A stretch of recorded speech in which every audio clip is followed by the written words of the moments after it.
Godmorgen. Ude i kontorfællesskaberne og togene og hjemme i stuerne, eller hvor I ellers sidder. Det er ledelsesuge og mandag morgen 8:30, og vi skal tale om ledelsesteams. Det har jeg glædet mig rigtig meget til. Øh, Mens de sidste lige logger på her til starten, så padler jeg videre igennem slidesene her. Det første, jeg vil sige, det er, at der er blevet spurgt om, vi sender slides ud. Det gør vi. Det bliver også optaget det her, og det sender vi også ud bagefter. Så lyttelapperne ud og kuglepennene ned, og så håber jeg, at det bliver 30 interessante minutter. Vi er... Med mig har jeg Christian Bødker. Du er centerleder og professor her ved Kong Frederik Center for Offentlig Ledelse. Det er korrekt. Du er også en del af et ledelsesteam i centerledelsen. Så har jeg Birgitte. Du er cheflæge på Aarhus Universitetshospital ude på plastik- og brystkirurgisk afsnit, og så er du selv plastikkirurg også. Og du er også en del af et ledelsesteam derude. Det glæder vi os til at høre meget mere om senere. Det vi skal den næste halve time, det er, at Christian og jeg, vi vil snakke lidt om noget udvalgt forskning i ledelsesteams. Blandt andet noget af det, du har været med til at lave. Så vil vi høre nogle erfaringer fra dig, Birgitte. Og så har vi tid til sidst til at drøfte et spørgsmål eller to, medmindre vi har brugt al tiden, fordi det er så spændende et emne, det her. Lad os kaste os ud i det. Det første, jeg lige vil sige lidt om, det er, altså, hvad er et ledelsesteam egentlig, og måske også, hvordan fungerer det? Og det der, hvordan fungerer det, det skal vi nok komme tilbage på. Men sådan, i forskningslitteraturen, der er et ledelsesteam ligesom defineret ved en lang række karakteristika. Og de første, det er sådan set nogle karakteristika, der definerer teams generelt, og ikke nødvendigvis et ledelsesteam. Altså et team, det består af nogle mere end én personer. De her personer, de har en eller anden form for interaktion med hinanden, enten fysisk eller virtuelt. Teamet eksisterer ligesom for at udføre nogle organisatoriske relevante opgaver, så det er ikke bare julefrokostkomiteen eller noget tilsvarende. De er sat i verden for at udføre nogle opgaver, og i forbindelse med det deler de også et eller flere fælles mål. Og igen, vi er stadigvæk på noget, der egentlig bare kunne være teamniveauet, og ikke nødvendigvis ledelsesteams. Så har de her mennesker, der indgår i teamet, en eller anden opgavemæssig afhængighed. Det giver også lidt sig selv, når man har et fælles mål og løser fælles opgaver.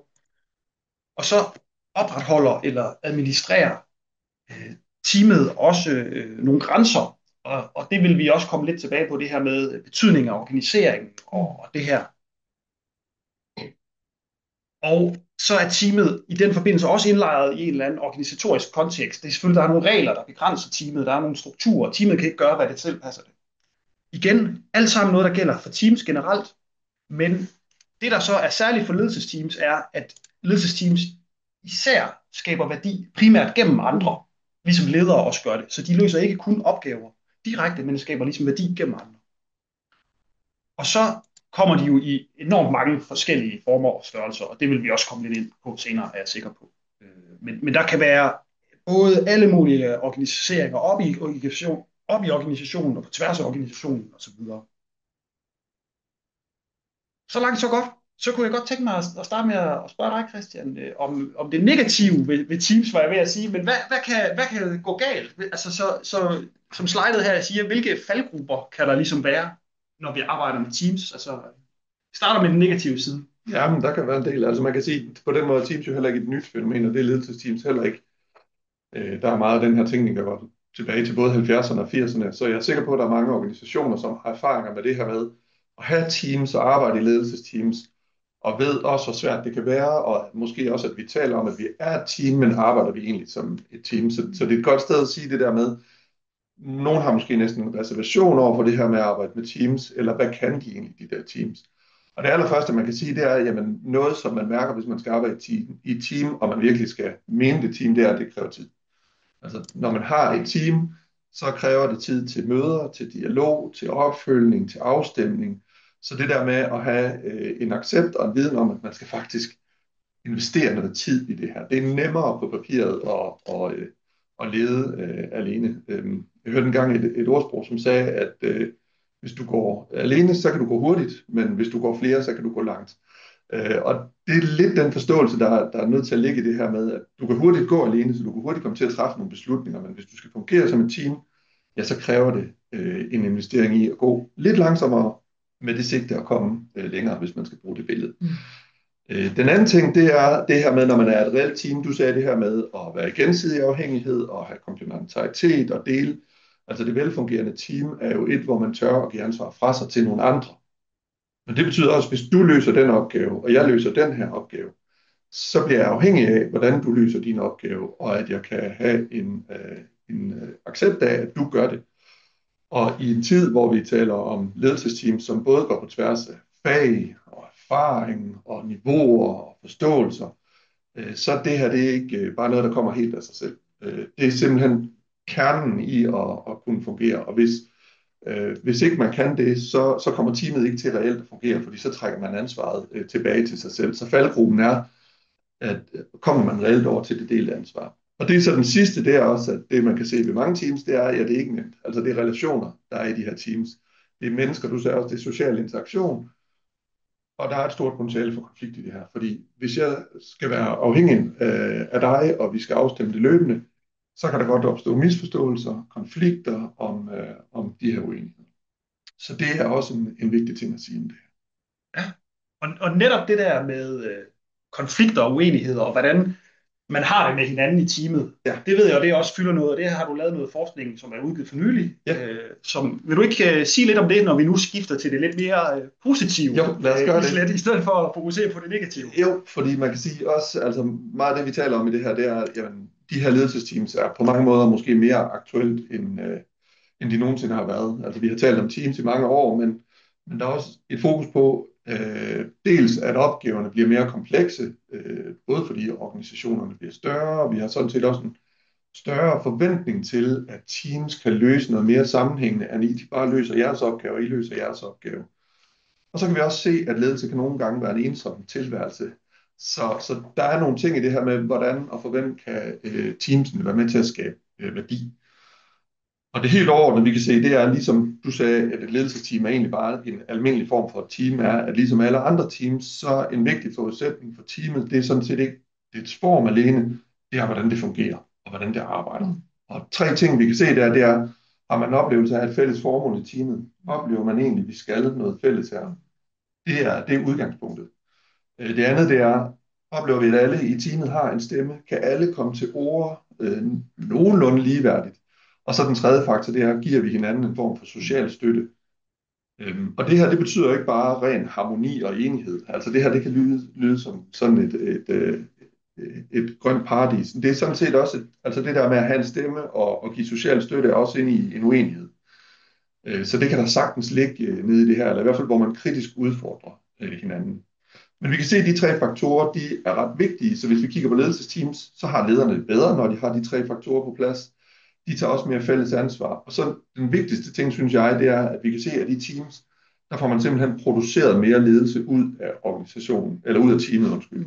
For eksempel visionsledelse, altså teamet, hvor man er god til de her ting, der oplever dem omkring teamet sådan set mere retningssættende fra hele teamet i det hele taget. Så det der med at være i et velfungerende team, kan være en måde at få skabt mere dynamik, mere retning for alle medlemmer af teamet. Måske det andet, du spurgte om, det var det her med, at vi har faktisk lavet et forskningsprojekt om det. Det er det, der så hedder LEAS-projektet, som står der, og det lavede vi i samarbejde med Region Midtjylland, og det LEAS, det står for ledelse af organisatorisk sammenhæng. Og det, der var præmissen der, det var, at lederne er ligesom på, og det foregik på hospitalerne, en del af en afdeling, ligesom Birgitte, det kan vi måske vende tilbage til, men der er også rigtig mange opgaver, hvor patienterne ikke bare er isoleret er på den enkelte afdeling eller i det enkelte afsnit. Og det vi prøvede at undersøge det her, det var, kan vi styrke både ledernes evne til at være i et afdelingsteam, men i virkeligheden også have en opmærksomhed på det her med at være i andre teams. Og det kunne vi se, det kunne vi godt gøre. Altså vi kunne systematisk træne det ved faktisk at sætte lederne i nogle rammer, hvor de bliver udfordret til at prøve at arbejde som et team. Og så var det ret vigtigt også i det, at det handlede både om at få ledernes relationer på spil, så få alle interaktionerne til at fungere, men det handlede også om at få dem til at blive bedre til at have fokus på at have en struktur for det arbejde, vi laver. Få skrevet ned, få planlagt møder, få protokoller, få dagsordner, få retningslinjer for det, vi laver. Så det formelle var sådan set på den måde grundlaget for det uformelle. Ja, spændende. Og jeg skynder mig at skrive noter ned her, fordi du siger jo så mange spændende ting, Christian. Og jeg er godt klar over, at det er mig, der skal sige noget klogt nu. Så det vil jeg forsøge det her med, at det formelle og det uformelle komplementerer hinanden på, det har en tidligere kollega, der har forsket i inden for hæren. Det vil jeg godt lige sige lidt om. Det her, det er en figur fra en Ph.D.-afhandling, så I må bære over med mig derude, at den er for det første på engelsk, og den er ikke lige til at læse helt igennem. Det er Rasmus Andresen, der har skrevet en Ph.D.-afhandling om command teams i hæren, hvor der er, som er et eksempel på nogle ledelsesteams, hvor det formelle og det uformelle komplementerer hinanden rigtig meget. Og det, den her figur sådan set bare viser, det er, at oppe i toppen af ledelsesteamet, der er der en commander, en officer, som ligesom har den formelle organisering, kommandovejen ned igennem systemet. Det har Rasmus afdækket. Det giver måske sig selv, når man sådan tænker på hæren. Det bliver nok ikke meget mere hierarkisk end det i det offentlige. Så har man i hæren arbejdet med de her command teams, hvor officeren har en sergeant, en meget erfaren sergeant, som jo i forhold til linjen ligger længere nede i hierarkiet end officeren, men som så har nogle følere ude i resten af organisationen. Og det er så den anden oppe i command-teamet oppe i toppen her, som ligesom har den uformelle organisering. Og det interessante ved de her command teams, det er, at der er altså en eller anden dobbelt autoritet. Vi har den her meget erfarne sergeant eller befalingsmand, som kan rådgive officeren i ledelsesteamet, og på den måde kan hente nogle erfaringer fra resten af organisationen ind, og lave sådan en brobygningsrolle, sådan at der, selvom at den formelle ledelse selvfølgelig er fastlåst i den formelle organisering i kommandovejen, så finder Rasmus i sin Ph.D.-afhandling om de her command teams faktisk, at igen, altså nettoledelsen, kommer mere ledelse, fordi man kan trække på de her uformelle input, kan man sige. Og det har jeg forsøgt at tegne en stor grøn cirkel rundt om der. Altså, så command teams, de evner simpelthen at integrere den her formelle og uformelle organisering. Selvom at det stadig er i hierarkiet og den individuelle kommandostruktur, som er i spil der. Og det er altså et eksempel på noget forskning også, der viser det her med, at en er godt, og nogle gange er to faktisk bedre, også selvom at der stadig kun er én chef, der bestemmer. Så langt, så godt. Det var lidt udvalgt forskning, og det har jeg glædet mig rigtig meget til, Birgitte, fordi at du har det her slide, og der står en masse tekst på, men det, jeg har glædet mig rigtig meget til, det er bare at høre, hvad du har af erfaringer med det her. Vil du ikke fortælle lidt om det? Måske starte med at fortælle om hvor du kommer fra. Jo, det kan du tro. Tak. Jeg vil starte med at sige tak til jer, Rune og Christian, fordi jeg får lov til at fortælle lidt om, hvad vi arbejder med ude på vores afdeling. Det er jo ikke kun mig. Jeg har jo en chef, makker Jesper Rytter, og så har jeg et helt funktionsledelsesteam bestående af sekretærer, læger og sygeplejersker, som hjælper hinanden til at få dagligdagen til at køre. Vi står jo et meget komplekst sted. Sundhedsreformen, den har meldt sin ankomst, og personligt er jeg ret meget fan af reformen, fordi jeg tror, det skaber et lækkert flow for vores patienter. Vi kan skabe bedre sammenhæng, og vi kommer til at kunne skabe et bæredygtigt arbejdsmiljø. Fordi vi har en demografisk vækst, som er på vej, som gør det rigtig svært for os ellers at løse opgaven. Så derfor har vi været nysgerrige på, hvorfor vil vi arbejde med Teams på en særlig måde. Og vi er slet ikke i mål. Vi kører nogle øveloops stadigvæk sammen med vores funktionsledere og medarbejdere, men vi kan se, at vi er nødt til at kunne skabe noget værdi på en anden måde, end det vi har gjort før. Vi er simpelthen nødt til at gøre noget andet. Vi har været meget trænet til at løse driftsproblemer. Nu skal vi faktisk også op og udvikle og innovere. Og det betyder, at de metoder, vi har brugt tidligere, ser ikke ud til helt at række. Alle vil rigtig gerne hjælpe til, men vi arbejder simpelthen for meget med bare at skynde os at implementere og ikke forlade en grundig analyse, sådan at vi faktisk kan få de komplekse problemer lagt ordentligt på plads. Så vi har længe, faktisk de sidste 4-5 år, kunne øjne de her skyer ude i horisonten af en stigning og tænkt, gud, vi har travlt allerede nu. Hvordan når vi at hjælpe de her patienter, vi har stående foran os, som vi ved kommer? Og det er jo vores opgave. Og jeg kan høre, Christian siger meget om tid. Tid til Teams. Det er utrolig vigtigt, og vi har meget lidt tid ud over at passe patienterne i dagligdagen. Det er sådan virkeligheden er, og der opstår noget nyt hver dag med patienter, som skal noget andet eller bliver aflyst osv. Det er faktisk det, vores funktionsledere har travlt med at arbejde med.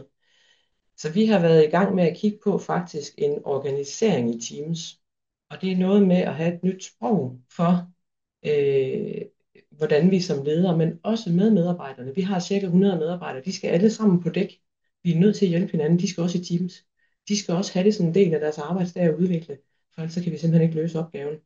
Vi kan ikke stå som, selvom vi har et meget, meget stærkt funktionsleder-team i vores afdeling, så kan de ikke løse opgaven selv, så vi har brug for, at vi alle sammen hjælper til. Så derfor har vi lavet en ny organisering, hvor vi faktisk kan frigive tværfaglige teams. Alle de aktører, som har en berøring på opgaven, skal inviteres ind. Så det starter vi med at mærke efter, hvem har faktisk en opgave. Det kan være, at nogle gange det kun er sygeplejerske sekretær, andre gange så er det sygeplejerske lægesekretær, og nogle gange skal vi faktisk have nogen med fra patologi eller røntgen, for at vi kan løse. Så vi skal lige mærke efter, inden vi går i gang, hvad går opgaven ud på. Så derfor, hvordan arbejder vi i team? Så har vi så lavet et sprintkort, som faktisk er et mødekort, hvor vi har egentlig groft sagt, rammen bliver sat af dem, der ligesom er fagligt og ledelsesansvarligt område. Der bliver rammen sat, så folk ikke kommer til at arbejde i forkert retning i forhold til sammenhæng i hele forløbet. Det bliver lidt komplekst, men det her med, at der faktisk er nogen, der frigiver et team. Og inde i det team, der skal man arbejde med et sprintkort, som groft sagt er, at der bliver lavet en dagsorden og et referat, og der er en deadline på, hvornår vi er færdige, fordi så ruller vi ligesom afsted mod mål. Så sprintkortet er ligesom det, der styrer møderne. Så sætter vi tid af til møderne. Det er vi simpelthen også nødt til. Du siger her, at vi har brug for tid. Vi er simpelthen nødt til at erkende, at innovation og forandring, det tager tid. Men vi laver korte sprintmøder, og så giver vi lektier for, så folk arbejder imellem møderne og ud af hente viden. Så vi gør det lidt anderledes. Vi arbejder imellem møderne. Vi er slet ikke i mål, men når det kører det her team, så kan vi se, så får vi nogle virkelig flotte produkter ud i den anden ende, hvor det er faktisk helt, ikke behøver at være leder med. Gerne medarbejderne selv løber med nogle teams, hvor de når i mål med sådan, som de gerne vil have det. Og der finder vi faktisk den største værdi, fordi så får vi det lavet, så det fungerer i hverdagen. Så er vi meget nysgerrige på at arbejde i delmængder imellem teams, fordi man er meget tilbøjelig til at sige, at jeg har styr på mit lille område, men for at vi får sammenhæng i kæden for vores patienter helt ud til kommuner og borgerne der, hvor de er, som er vores opgave lige nu. Det har politikerne sagt, er vores opgave, og jeg synes, det giver rigtig god mening, at vi skal skabe sammenhæng for patienterne hele vejen. Så er man nødt til at arbejde ind i andre teams uden for afdelingen. Man er simpelthen nødt til at være generøs og sige, at det er ikke nok længere, at jeg løser inde i mit lille område. Jeg er faktisk nødt til at være nysgerrig på, hvad der sker, så man ligesom holder sammen på kæden hele vejen. Så vi skal arbejde på en anden måde. Det er vildt svært, men det er også vildt spændende.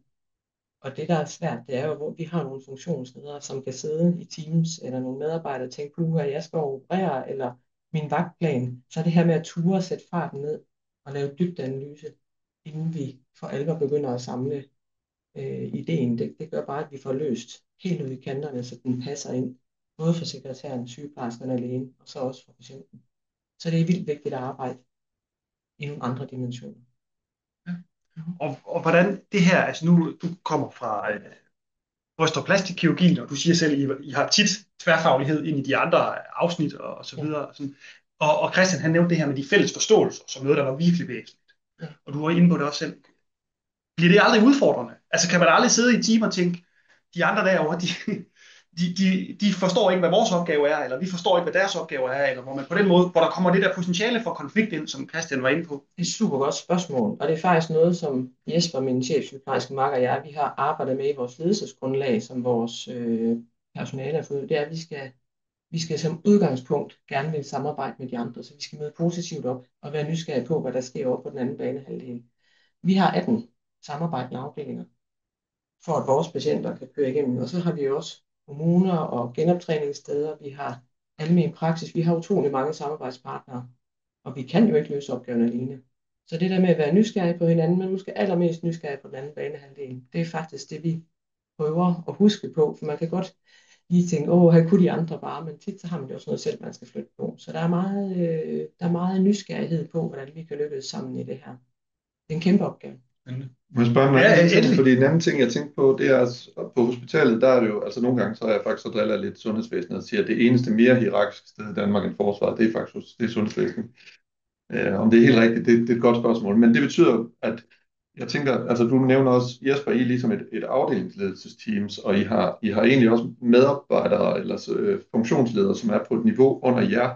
Så det der med at være i en relativt hierarkisk organisation, og så samtidig få de her teams til at fungere på kryds og tværs. Kan du prøve at sige lidt om, hvordan I orkestrerer det her med, at man ikke bare er i ét team, men der er mange teams, så de går på niveauer?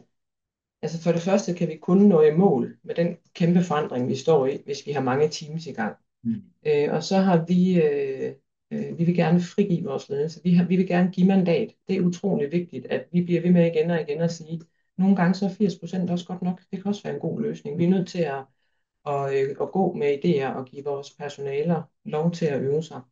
Så Jesper, ja, vi ved ikke altid, hvad teams der er i gang i. Det har vi ikke brug for, men vi synes, det er sjovt at høre om, når de lykkes. Men vi vil gerne have, at man arbejder selvstændigt.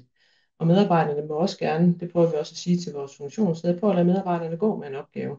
Men det vi har lagt mærke til, der er utrolig vigtigt, det er den her hybrid af det, vi kalder bottom-up og top-down. Der skal sættes en ramme. Vi er nødt til at sætte en ramme, fordi ellers når vi ikke i mål. Det kan vi ikke forvente, medarbejderne kan. Vi har en politisk retning, som vi skal nå, og den ramme, den skal vi også være tydelige med. Men det er noget andet end hierarkisk for mig. Det er det her med, at vi får sat en ramme, så medarbejderne ved, hvor skal vi hen. Og vi kan mærke, når vi kommer og siger, det her det er faktisk vores opgave, det får vi altid positiv feedback på. Så vi skal være ledere i det, men ikke hierarkisk. Vi vil gerne have, at man arbejder selvstændigt. Og måske et godt eksempel på det, som jeg også var lidt inde på, det der med den formelle og uformelle organisering, det der med at sige, at det formelle er ligesom grundstenen, og så kan det uformelle spille ind der, fordi i sidste ende er der jo nogen, der bestemmer i det der. Altså der er jo nogen, der kan trække den der tilbage og sige, nu laver vi ikke teams længere, eller nu, altså, men det arbejder ligesom inde i hinanden, de to der, den formelle og den uformelle. Vi oplever kun, man kan lykkes, hvis alle aktører, der har en boldberøring på opgaven for patienten, de inviteres ind. Så det kan ikke nytte noget, at man sætter sig i et lægeteam, eller et sygeplejeteam, eller et sekretærteam alene, som vi nogle gange plejer, fordi det er det, vi er valgt til. Vi er simpelthen nødt til at kigge op og kigge ud og sige, hvordan løser vi opgaven komplekst. Og der skal alle aktører, der har en boldberøring med. Og måske endda nogen helt andre, som kan forstyrre os lidt, så vi bliver innovative i vores tankegang. Men det er nogle spændende pointer, du kommer med også, fordi det, man kan sige, det er, at hvis de enkelte ledelsesteams skal fungere, så ja, som Rune siger, de fungerer ind i en organisatorisk kontekst.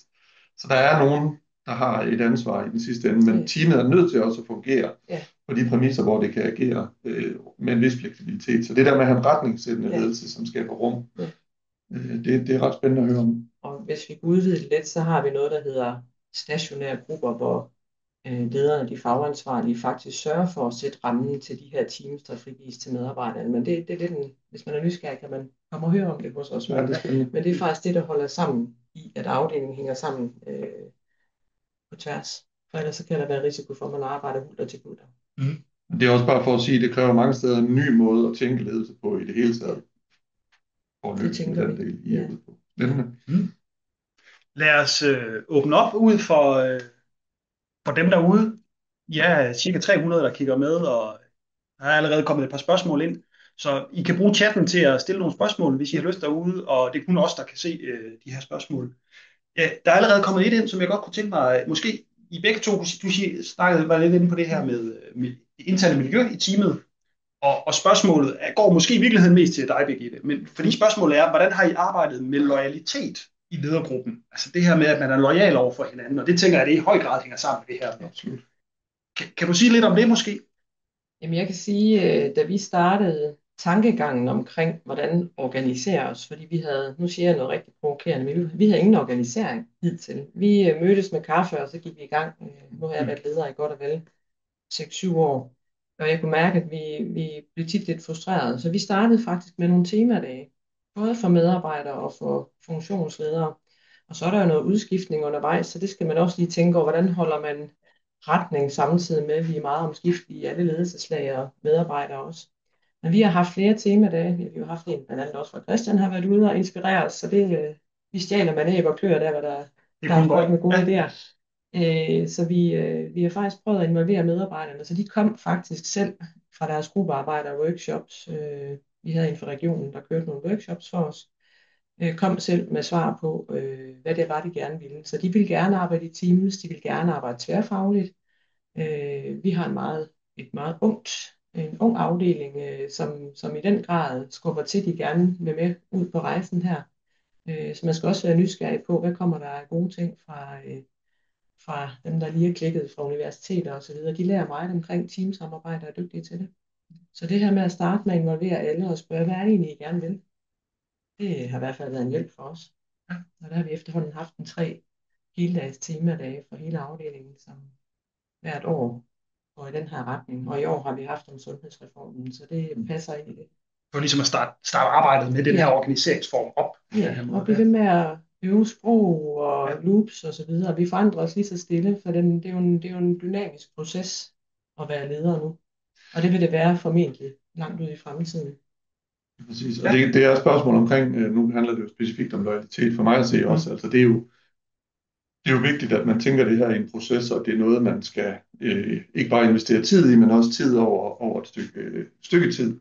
Og så den der vekselvirkning mellem at have spilleregler, rammer på plads, som en måde at have en samtale også om, jamen, hvorfor er det, vi ikke lykkes med den loyalitet, vi egentlig gerne vil have i de tilfælde, hvor det så eventuelt lykkes. Så det tager noget tid.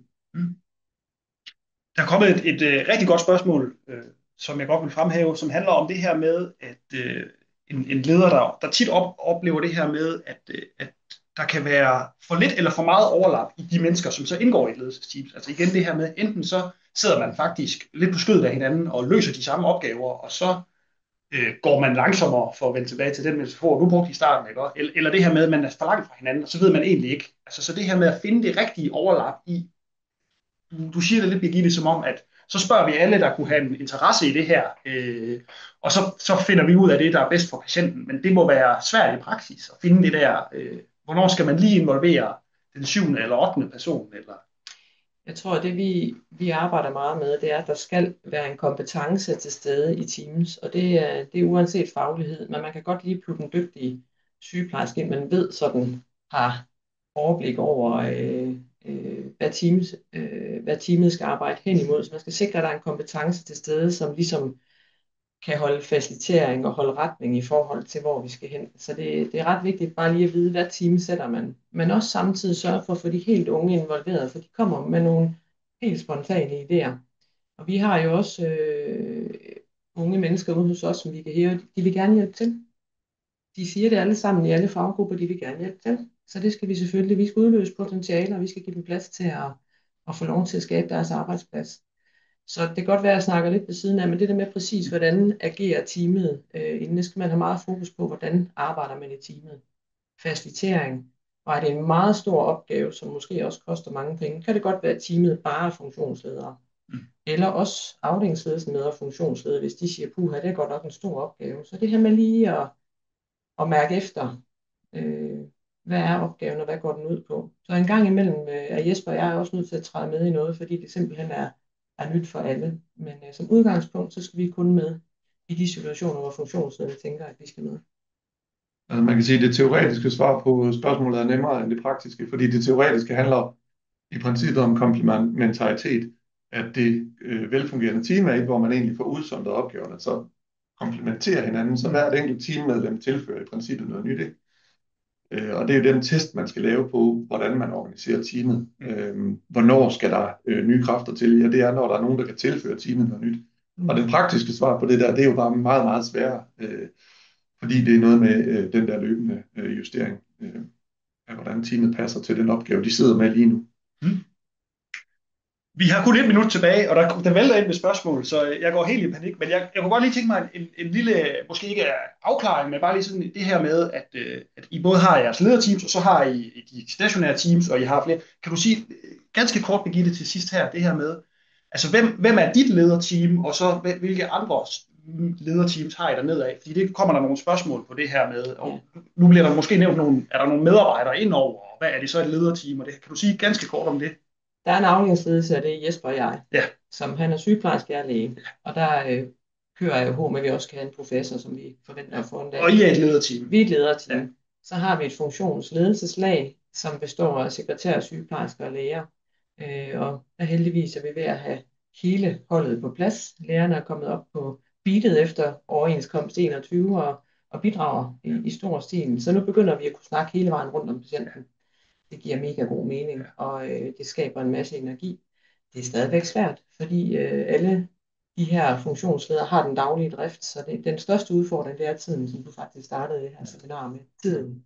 Og tør vi investere lidt i, at vi faktisk har tid til Teams? Så derfor organiserer vi os også, at vi holder møder tæt og hver uge, og har faktisk også en booking via Doodle i Teams, som man kan være nysgerrig på. Og du siger, at det giver mening. Lad os slutte på den. Det synes jeg, det er svært, men det giver mening. Tusind tak. Der er kommet nogle spørgsmål ind. Nogle af dem går specifikt på noget, Birgitte har sagt. Dem kan jeg give videre, og så kan man jo måske skrive til os, og så kan vi videreformidle, hvis man er nysgerrig på nogle af de der meget konkrete organiseringsting. Så har vi ikke andet end at sige tusind tak, fordi I lyttede med, og vi deler optagelser og slides med jer. I får en mail fra os, når det er klart i løbet af ugen. Og husk, at vi har webinar igen i morgen. Vi har om ledertrivsel kl. 8.30, og vi har kl. 16 om sammenhængskraft. Og så har vi løbende webinar resten af ledelsesugen. Tak fordi I kiggede med derude, og tusind tak til dig, Birgitte, og dig, Christian, for at tale om det her. Tak for snakken. Tak for at lytte med. Fedt.